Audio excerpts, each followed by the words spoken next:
Today I want to talk about where I live and grew up. I live in the beautiful Black Hills of South Dakota. If you've never been, I hope you someday take the time to visit. If you have been, I hope you were able to experience some of the genuine magic I've lived amongst my entire life.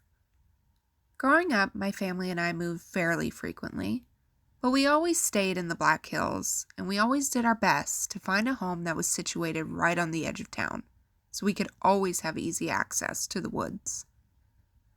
This access allowed me to explore the hills as much as I wanted to as a child, which happened to be quite a lot. Most every weekend during the school years and virtually every day during my summer breaks, I could be found, or preferably not found, exploring the woods near my home.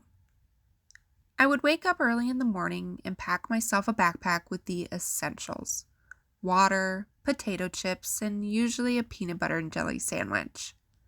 Then I would walk the couple of blocks to where my neighborhood ended and the woods began, ready for adventure. Now, my parents only had one rule about these adventures: be home for dinner. Looking back on that now, I'm incredibly grateful for the trust my parents had in me. I would spend my days hiking as far as my little legs could take me, stopping along the way to pretend I was a scientist and identify plants, rocks, or birds, taking moments to touch moss-covered stones or the bark of an aspen tree, because my young mind just had to know what they felt like. Now that I'm an adult, I often get a kick out of telling my mother some stories about my adventures. Like when I would free climb granite cliff sides to, if I'm being honest with myself, dangerous heights, and getting stuck at the top and having to figure out how in the world I was going to get myself back down. Or when I would build small dams across the creeks out of the largest stones my little arms could carry, so that then I could carefully balance my way, jumping from rock to get across that creek. Because again, with my young mind, I just had to know what was on the other side. Or how many times I saw mountain lion tracks in the mud. When I tell my mother these stories, she'll usually shake her head in disapproval and say something like, "Oh, if I had known what you were up to out there, I wouldn't have let you go." And I'll laugh and say, "I know, and that's why I didn't tell you at the time." My adventures through the hills weren't always exciting or dangerous. No, most days they were calm, peaceful, and serene.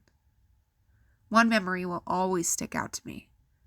I'd spent the morning exploring as usual and decided to park myself on a big flat rock right at the edge of a large clearing to enjoy my aforementioned PB&J.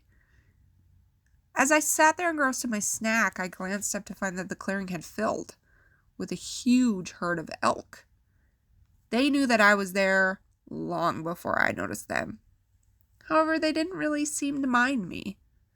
They grazed along, eating with their beautiful golden fur glistening in the sunlight. Occasionally, they would lift a weary eye in my direction, and each time they would, I would whisper, "Hi," as if to let them know that they were safe with me. I'm not sure how long I sat on that rock watching them, but eventually they all moved on out of sight, so I packed myself up and made my way back home, knowing that what I had just experienced was rare and special. This pattern of running into the hills has continued into my adult life. Setting challenges for myself to hike every trail in the Black Hills, which there are many, or exploring with the next generation of children in my family, hoping to pass on the knowledge and respect for Mother Nature the same way I was taught.